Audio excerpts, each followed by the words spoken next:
तो देखिए ये हमारा क्या है बनाने की विधियों में एक विधि आपकी ये हो गई, दूसरी विधि ये हो गई, तीसरी विधि क्या है, अगली विधि हम क्या करेंगे, हम CH3 CHOH CH3 क्रिया हम कैसे कराएंगे, इसी के साथ करा सकते हैं हम, या NaOCl सोडियम हाइपोक्लोराइड ले सकते हैं। क्रिया कराएंगे तो आपको क्या मिलेगा, CH3COCCl3। फिर इसकी करा देंगे हम किसके साथ, NaOH के साथ क्रिया, तो क्या बनेगा CH3COONA प्लस आपको मिलेगा CHCl3। तो आप क्या करेंगे, एसीटोन से भी बना सकते हैं, एसीटोन हमारी ये होगी, यहाँ बीच में एसीटोन बनेगी पहले, एसीटोन से भी बना सकते हैं, सेकेंडरी अल्कोहल से भी बना सकते हैं, प्राइमरी अल्कोहल से भी बना सकते हैं, एल्डिहाइड से भी बना सकते हैं। इस तरीके से आप जो है क्लोरोफॉर्म बना सकते हैं। ये है क्लोरोफॉर्म की बनाने की विधियाँ। तो आगे जो हम बात करेंगे वो क्लोरोफॉर्म के उपयोग की बात करेंगे। तो क्लोरोफॉर्म का उपयोग जो है वो निश्चेतक के रूप में किया जाता है। क्लोरोफॉर्म का उपयोग जो है वो निश्चेतक के रूप में किया जाता है। तो इसका उपयोग जो है वो जो शल्य क्रिया होती है, शल्य क्रिया, शल्य चिकित्सा में इसका उपयोग किया जाता है। R22 यानी फ्रियोन्स के बनाने में किया जाता है, R22 फ्रियोन्स के बनाने में किया जाता है। इसका उपयोग जो है वो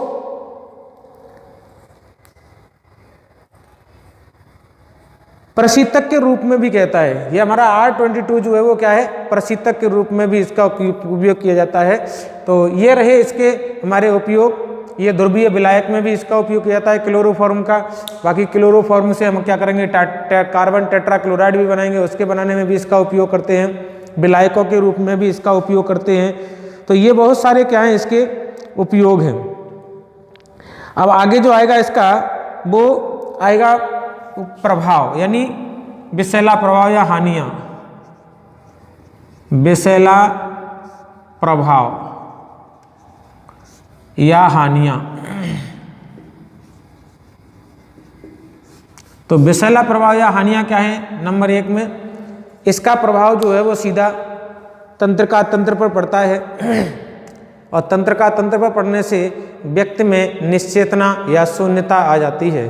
तो इसका पहला हानिया क्या है कि इसका प्रभाव हमारा कहाँ पड़ता है, तंत्रिका तंत्र पर पड़ता है, जिससे व्यक्ति के अंदर जो है वो निश्चेतना उत्पन्न हो जाती है और व्यक्ति जो है कुछ समय के लिए शून्य अवस्था में चला जाता है, अर्थात सुप्तावस्था में पहुंच जाता है।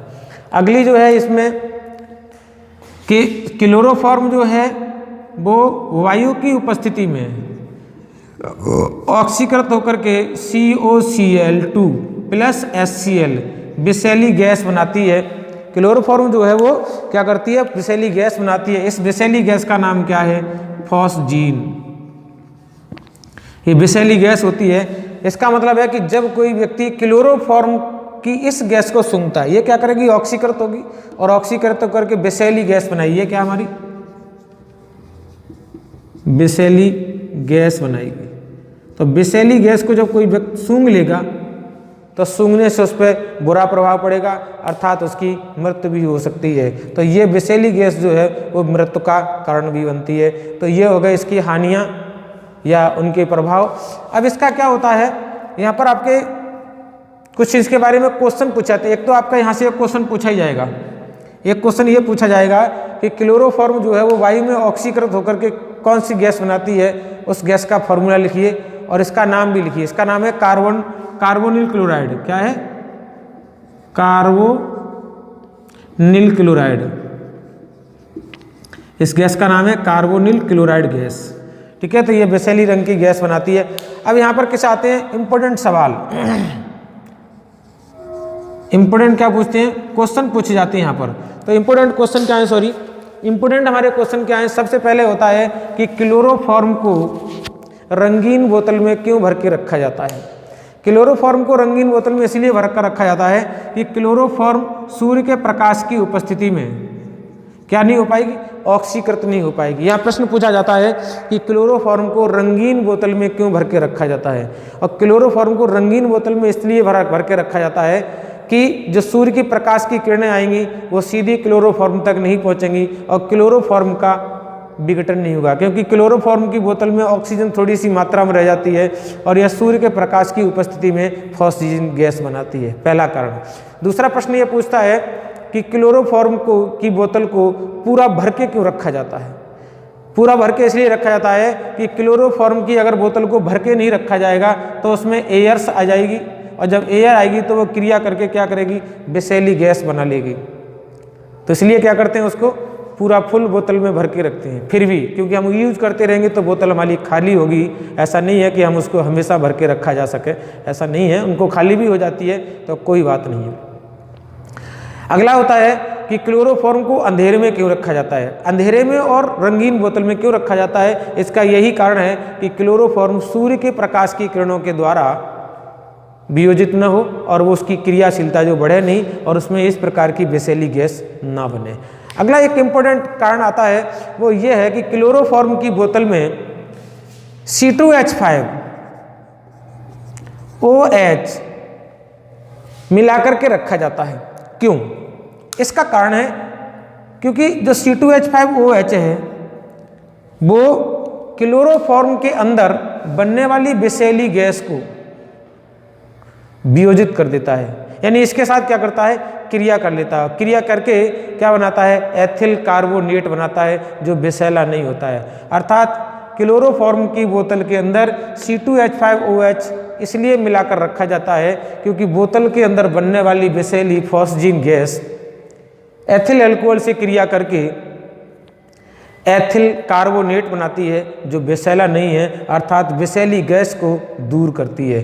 तो अब हम क्या करेंगे, इसके साथ क्रिया दिखाएंगे। वो क्या होगा कि C double bond O bond Cl bond Cl, जब इसके साथ किसकी क्रिया कराएंगे हम, C2H5 OH की क्रिया कराएंगे तो यहाँ से क्या आएगा H, यहाँ से Cl, यहाँ से H, यहाँ से Cl, यहाँ से H, ये क्या निकालेगी, वाट HCl निकालेगी। माइनस का क्या निकल जाएगा यहाँ पर HCl। इसके कितने मॉलिक्यूल निकलेंगे, 2।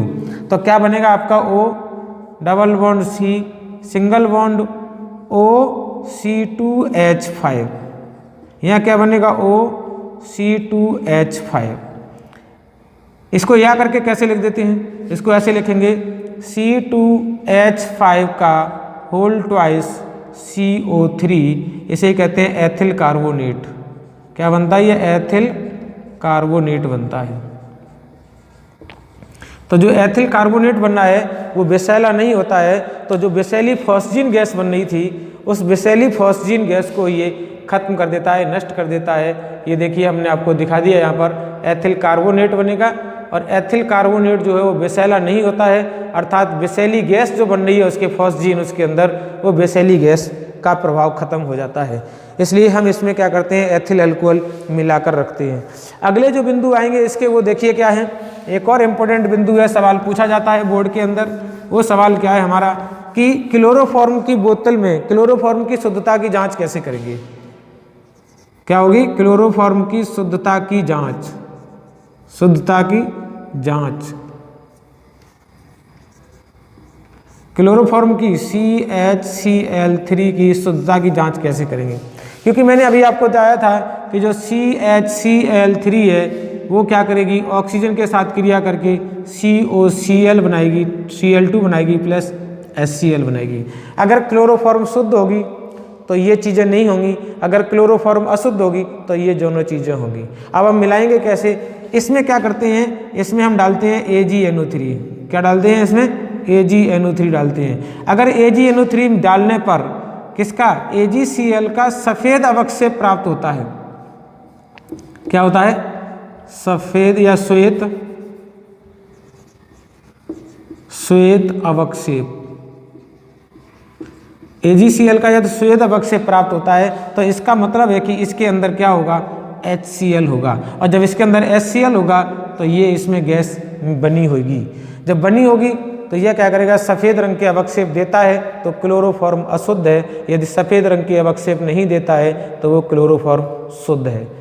क्या होगा कि ये इस क्रिया करके फॉस्फोजिन गैस बनाएगी, HCl बनाएगा, ये HCl AgNO3 मिलाने पर AgCl के सफ़ेद अवक्षेप देगा, AgNO3 मिलाने पर HCl जो है वो उसके साथ क्रिया करके श्वेत अपक्षेप देगा, और वो श्वेत अपक्षेप अगर आते हैं क्लोरोफॉर्म में तो समझ लेंगे हमारी क्लोरोफॉर्म कैसी है, अशुद्धता है। इस तरीके से हम उसमें अशुद्धता की जांच कर लेते हैं। तो इसका मतलब क्या हुआ, अशुद्धता की जांच कैसे करेंगे, क्लोरोफॉर्म में AgNO3 का विलयन मिलाएंगे। यदि क्लोरोफॉर्म का रंग या उसमें सफ़ेद अपक्षेप बनते हैं तो क्लोरोफॉर्म कैसी है, अशुद्ध है, अर्थात उसमें फॉस्जीन गैस बनी हुई है। तो ये हमारे क्या हुई, दूसरे टॉपिक हुई। यहीं पर हमारा क्या आता है, आइडोफार्म भी आता है।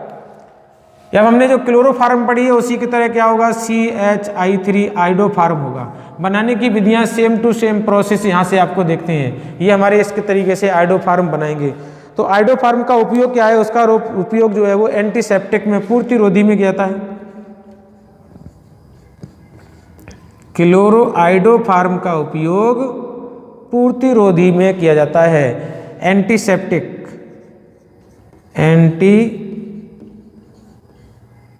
एंटीसेप्टिक में किया जाता है, एंटीसेप्टिक पदार्थ के बनाने में किया जाता है।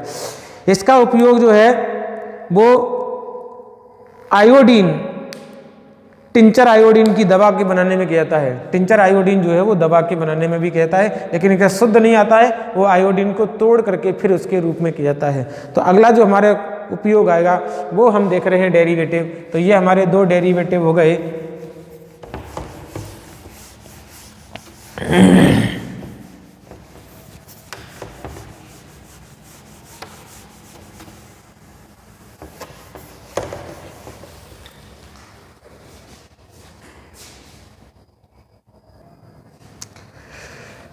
तो देखिए ये रहा हमारा कार्बन टेट्राक्लोराइड CCl4, ये क्लोरोफॉर्म के क्लोरीनेशन से प्राप्त होता है।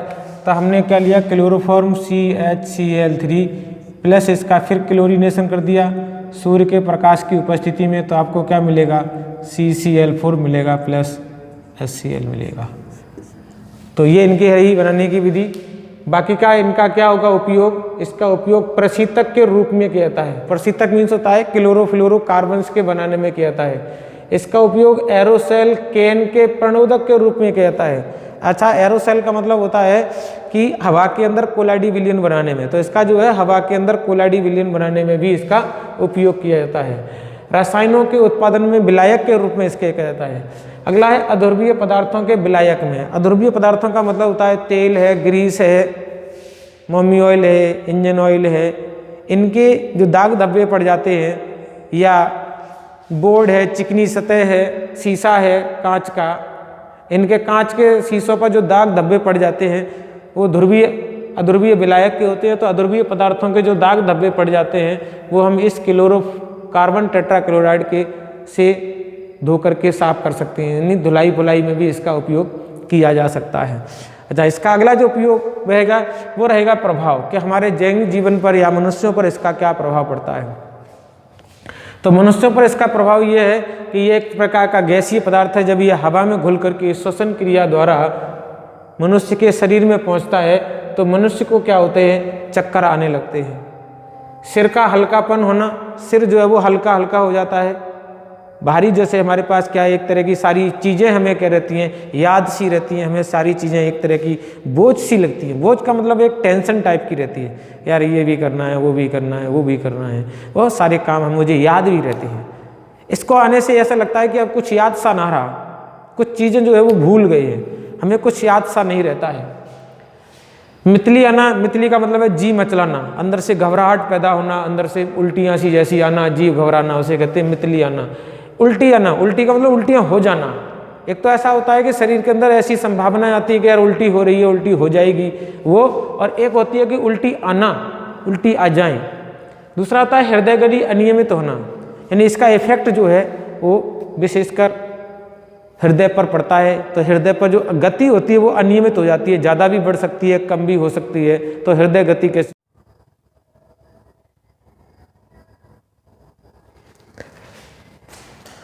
तो हृदय गति अनियमित होना का मतलब है कि जो हृदय की जो गति होती है, धड़कन होती है, वो धड़कन बढ़ भी जाती है, कम भी हो जाती हैं। जब हृदय की गति बढ़ जाती है तब भी हमारे लिए घातक होती है, क्योंकि उसे हम बोलते हैं हार्ट अटैक। और कम हो जाती है तो ब्लड के अंदर जो ब्लड का पंपिंग है पूरे शरीर में वो कम हो जाती है और हमें क्या है, चक्कर से आते हैं, शून्यता आती है, बेहोशी आती है, नींद आती है, यानी हमारी बॉडी में एनर्जी लॉस हो जाती है। अगला जो है इफेक्ट वो है तंत्र का तंत्र। इसका जो प्रभाव है सूंघने से वो हमारे तंत्र का तंत्र पर पड़ता है और तंत्र का तंत्र के अंदर जो मस्तिष्क का जो कनेक्शन है ना रीढ़ की हड्डी से, वो रीढ़ की हड्डी से मस्तिष्क का कनेक्शन खत्म हो जाता है और जब मस्तिष्क का कनेक्शन खत्म हो जाता है तो हमें पूरी बॉडी पर, यानी हमारा मस्तिष्क जो है या हमारी बॉडी जो है वो मस्तिष्क के कंट्रोल में नहीं रहती है और हमें मूर्छा आ जाती है, बेहोशी आ जाती है, हम बहुत लंबे समय के लिए सो जाते हैं और ज़्यादा अगर हमें इस पर सूंघ लिया है या इसका इफेक्ट ज़्यादा हो गया है तो हम हमेशा हमेशा के लिए भी सो जा सकते हैं। तो ये रहे इसके कार्बन टेट्राक्लोराइड के बनाने की विधि, गुणधर्म, उपयोग और हमारे दैनिक जीवन पे या हमारे शरीर पर पड़ने वाले प्रभाव। अगला टॉपिक है वो हम आपका देखते हैं।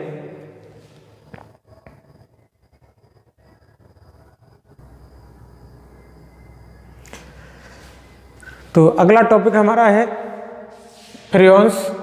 फ्रियोन्स को शॉर्ट में कहते हैं CFC और कहते हैं इसको क्लोरो। पहला C का मतलब क्लोरो, फिर F का मतलब है फ्लोरो और अगला C है उसे कहते हैं कार्बन्स। क्लोरो, फ्लोरो, कार्बन, CFC। तो इसे हम कहते हैं फ्रियोन्स। और फ्रियोन्स जो होते हैं उनका सही सूत्र देखो, सूत्र तो कई भी है, फ्रियोन्स कई भी है, कई प्रकार की फ्रियोन्स है, मैं भी आपको बताता हूँ। CF2Cl2 ये एक हमारी फ्रियोन्स है, इसका सूत्र ये रहा। तो इसका वैसे हमारा नाम क्या है, dichloro difluoro methane, dichloro difluoro methane, इसे कहते हैं फ्रियोन्स। और इसे हम फ्रियोन्स किस नाम से देते हैं, फ्रियोन्स बंटू। इसका नाम क्या है, फ्रियोन्स बंटू नाम से इसको प्रदर्शित करते हैं। अभी मैं आपको बताऊंगा, पहले इसके यूजेज के बारे में बता दें। और ये बनाई कैसे जाती हैं, ये कार्बन टेट्राक्लोराइड की क्रिया जो है वो हम फ्लोरीन से करा देते हैं। तो फ्लोरीन से क्रिया करा के हमें या फ्लोरो डेरिवेटिव से क्रिया करा के हम क्लोरोफ्लोरोकार्बन्स बना सकते हैं। और ये क्या है, एक गैसीय पदार्थ हैं, ये आसानी से द्रवित होने वाली भी गैसें हैं जो आसानी से कैसी हो जाती हैं, द्रवित हो जाती हैं। इनका उपयोग जो है वो आज तक के समय में प्रशीतक के रूप में किया जाता है, ठंडक प्रदान करने में किया जाता है। चाहे तो आपके फ्रिज में लिया जाए, चाहे कहीं भी आपका जो ठंडक प्रदान करते हैं, कूलिंग करते हैं, उन कूलिंग करने वाले पदार्थों के अंदर, जगह के अंदर इसका उपयोग किया जाता है। तो इसका उपयोग जो है वो प्रणोदक के रूप में भी किया जाता है। ये कैसा होता है, ये स्थायी है। कैसा है ये, अत्यधिक स्थायी है। स्थायी के बाद नॉन टॉक्सिक है, नॉन टॉक्सिक। नॉन टॉक्सिक का मतलब विषैला नहीं है, नॉन टॉक्सिक है, स्थायी है। और ये जो होता है वो असंरक्षक है, संक्षारक। संक्षारक का मतलब ये जल्दी विघटित नहीं होता है। ये इनके तीन जो है वो मेजर पॉइंट हैं, अधिक स्थायी, नॉन टॉक्सिक और असंक्षारक। अधिक स्थायी का मतलब बहुत लंबे समय तक ये स्थायी रह सकता है अपने यहाँ वायुमंडल में, यह वियोजित बहुत कम होता है। नॉन टॉक्सिक का मतलब ये विषैला नहीं है। असंक्षारक का मतलब है यह जल्दी क्रियाशील नहीं है और जल्दी वियोजित नहीं होता है, जल्दी खराब नहीं होता है। तो इसका उपयोग जो है वो हमने बता दिया आपको कि कहाँ करते हैं, प्रशीतक के रूप में करते हैं। कहाँ करते हैं इसका उपयोग जो है वो प्रशीतक में किया जाता है उपयोग। इसका उपयोग जो है वो प्रशीतक में किया जाता है, विशेषकर प्रशीतक ठंडक प्रदान करने में इसका उपयोग किया जाता है। प्रणोदक में भी इसका उपयोग किया जाता है, तो विशेषकर इसका उपयोग जो है वो प्रशीतक के रूप में है। अच्छा, क्षोभ मंडल में इसका अब प्रभाव क्या है, प्रभाव देखिए। तो मनुष्य पर इसका कोई प्रभाव नहीं है क्योंकि ये नॉन टॉक्सिक भी है और असंक्षारक भी है, तो मनुष्य पर इसका कोई विशेष प्रभाव पड़ता नहीं है। बाकी का ये जो है प्रभाव कहाँ है, वो वायुमंडल पर प्रभाव डालता है। वायुमंडल में जो क्षोभ मंडल होता है, वो क्षोभ मंडल में ये पहुंचकर, क्षोभ मंडल में क्या होती है, अल्ट्रावायलेट, अल्ट्रावायलेट जो रे होती हैं उनके द्वारा ये टूटता है और टूट करके ये क्या बनाता है, मुक्त मूलक बनाता है। क्या देगा, CF2Cl2, ये अल्ट्रावायलेट रे के द्वारा कैसा करता है, CF2Cl मुक्त मूलक देता है। और ये जो मुक्त मूलक हैं वो ओजोन के साथ में क्रिया करते हैं। O3 ये रही, प्लस इसको क्या करेंगे, मुक्त मूलक के द्वारा तोड़ेंगे, Cl मुक्त मूलक, आगे क्या बनेगा अपना, ये तो O2 बन जाएगी, प्लस यहाँ पर बनेगा ClO, ये मुक्त मूलक। ठीक है, तो ClO क्या बनेगा, ClO मुक्त मूलक बन जाएगा। तो यहाँ पर जो हो रहा है वो ओजोन का विघटन हो रहा है। क्या हो रहा है यहाँ पर, ओजोन का विघटन हो रहा है।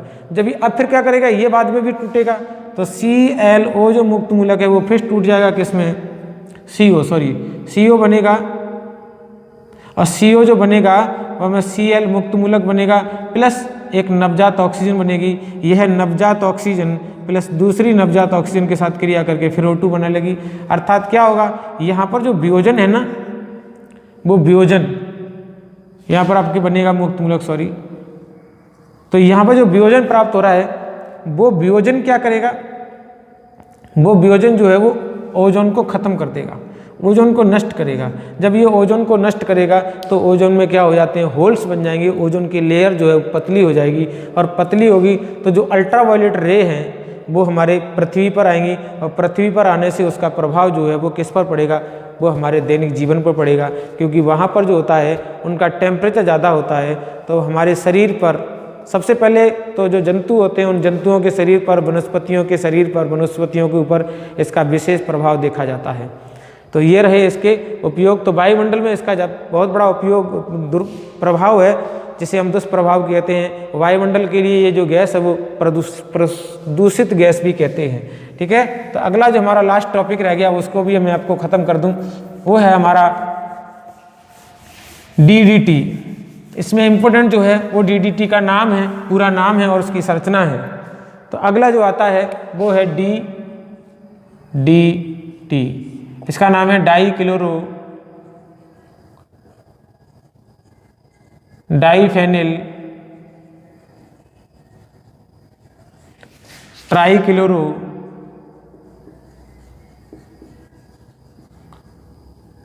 एथेन।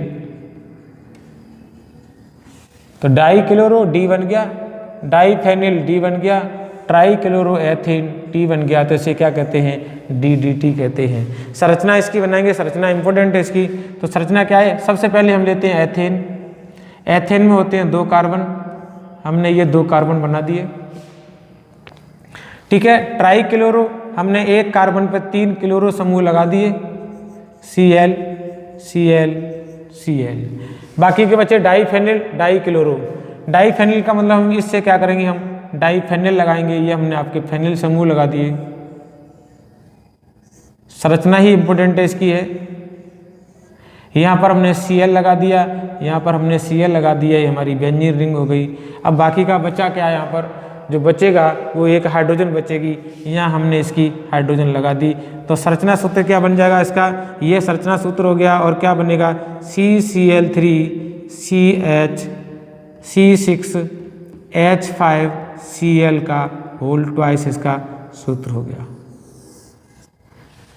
तो यह जो DDT है वो एक प्रकार का क्लोरीनेटेड पदार्थ है। किससे है, क्लोरीन से बनाया गया ये पदार्थ है। इसका जो नाम है वो हमारा क्या नाम है, ये जो क्लोरीन है वो पैरा पर लगी है, तो हम क्या कहेंगे, para dichloro, para dash dichloro diphenyl, para dichloro diphenyl trichloro ethane, ऊपर वाला भी है ट्राइक्लोरो एथेन। तो विशेषकर हम इसकी संरचना को याद रखेंगे, इनके आयुपेशी नाम को भी याद रखेंगे, इसके सूत्र को भी याद रखेंगे।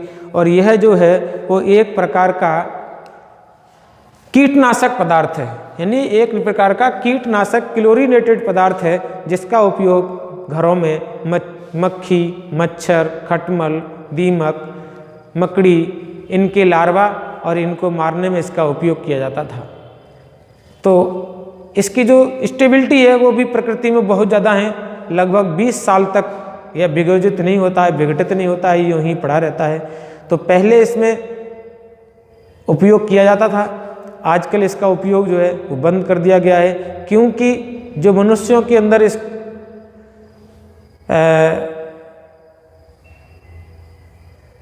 कैंसर पाए गए थे, उन कैंसर की जब जांच की गई तो उसके अंदर डीडीटी के गुणधर्म पाए गए, डीडी के रसायन पाए गए, क्योंकि ये 20 साल तक वियोजित नहीं होता है। तो जब इस डीडीटी के उसके अंदर पार्ट्स मिले तब ये बताया गया कि कैंसर का क्या है, एक जनक माना जाता है। इसलिए अब क्या कर दिया गया है, इस पर प्रतिरोध कर दिया, प्रतिबंध कर दिया गया है, अब इसको लागू नहीं किया जा सकता।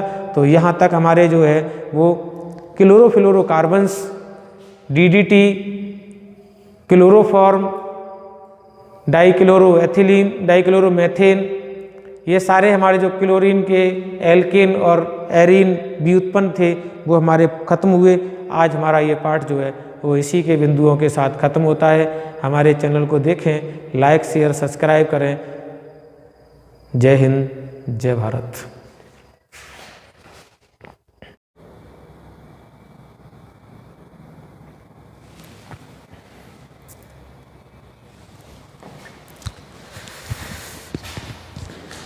नमस्कार बच्चों, आप सभी लोगों को और एक बार फिर से आप सब लोगों का हमारे चैनल बघेल सर केमिस्ट्री में स्वागत है।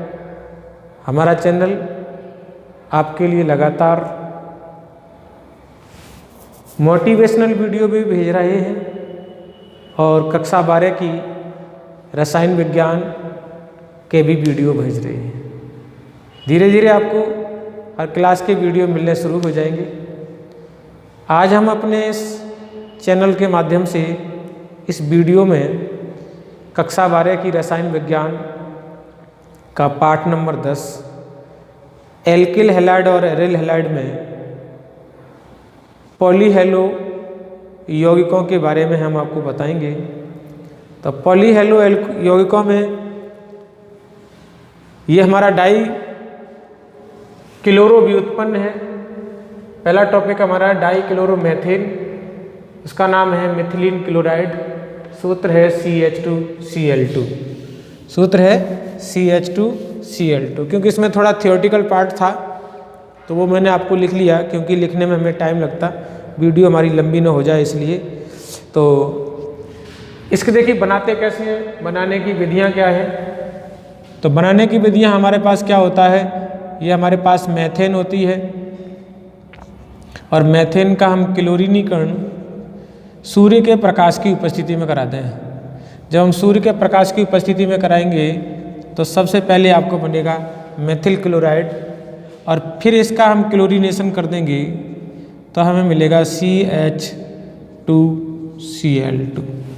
तो एक तो हमारी ये विधि हो गई। वापस यहाँ से क्या होगा, फर्स्ट मॉलिक्यूल यहाँ पर HCl का निकलेगा, यहाँ पर भी एक मॉलिक्यूल HCl का मिलेगा। तो हमें इस तरीके से ये डेरिवेटिव प्राप्त हो गया। दूसरी इसकी विधि क्या है कि जो हमारा क्लोरोफॉर्म है उस क्लोरोफॉर्म का क्या कर देंगे, हम अपचयन कर देंगे। जब उसका अपचयन करेंगे तो CH2Cl2 प्राप्त हो जाएगा और हमें HCl मिल जाएगी। तो ये जो है वो इसकी बनाने की विधियाँ रहीं। बनाने की विधियों के साथ साथ इसके उपयोग भी आते हैं और हानियाँ भी होती हैं। तो उपयोग क्या है, इसका उपयोग जो है वो हम विलायक के रूप में करते हैं।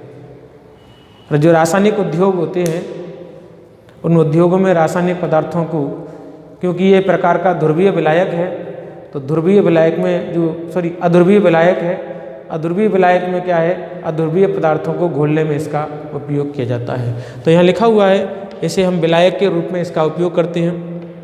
पेंट अपनयन के रूप में, अपनयक के रूप में, यानी पेंट को घोलने में किया जाता है।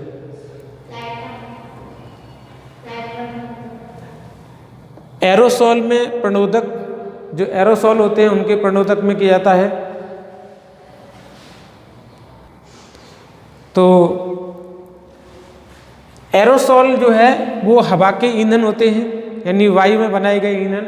उन वायु में बनाए गए ईंधनों में प्रणोदक माने होता है ईंधन का एक घटक, तो ईंधन के घटक के रूप में भी इसका उपयोग किया जाता है। औषधि निर्माण में भी इसका उपयोग किया जाता है, विलायक के रूप में ही करते हैं। धातु की सफाई या फिनिशिंग में भी इसका उपयोग करते हैं। तो ये हमारा जो उपयोग है वो विलायकों के रूप में इसका ज़्यादा किया जाता है।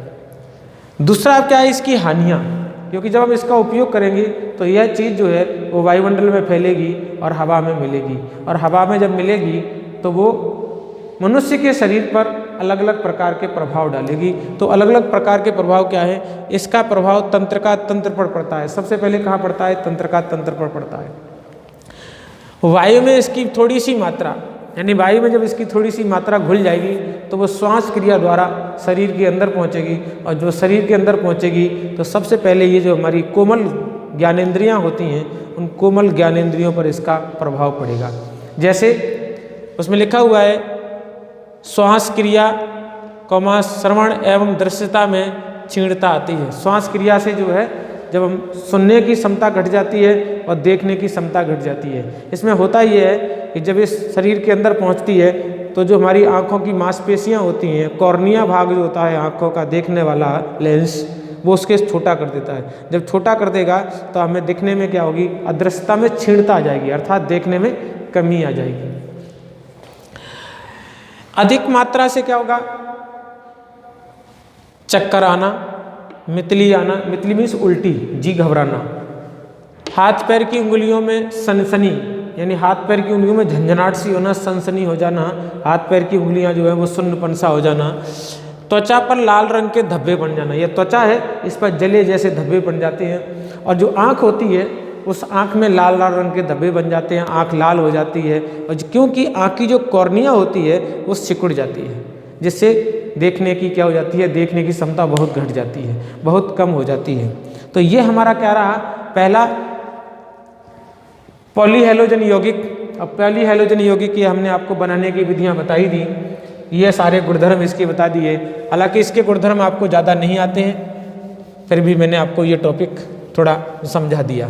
आगे हम देखते हैं इसका है, अगला जो टॉपिक है वो हमारा क्या है, ट्राई क्लोरो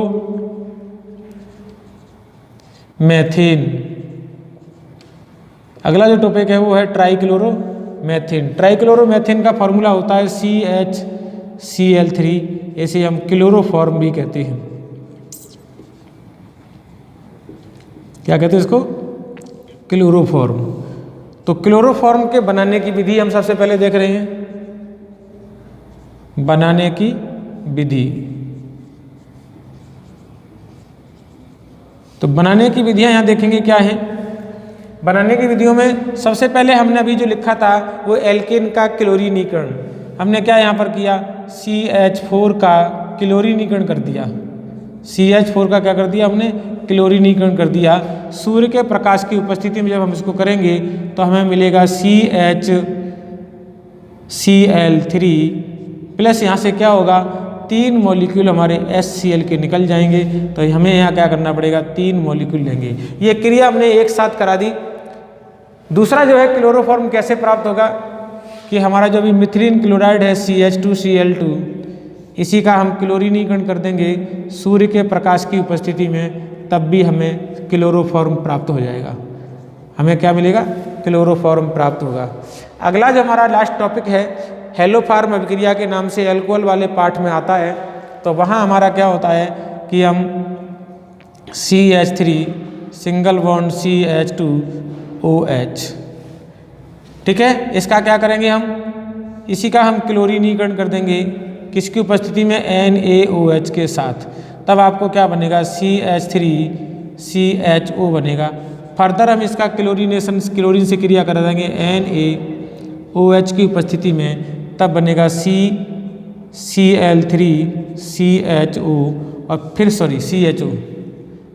फिर इसका हम क्या कर देंगे, NaOH के साथ इसको हीट कर देंगे, तो क्या मिलेगा, CHCl3 मिलेगा, प्लस मिलेगा HCOONA। तो ये हमारा क्लोरोफॉर्म बन गया। यही अभिक्रिया जो है वो एल्डिहाइड के साथ भी होती है, एसिटाल्डिहाइड की अभिक्रिया इसी के साथ कराएंगे। तो इस तरीके से हमारा ये डेरिवेटिव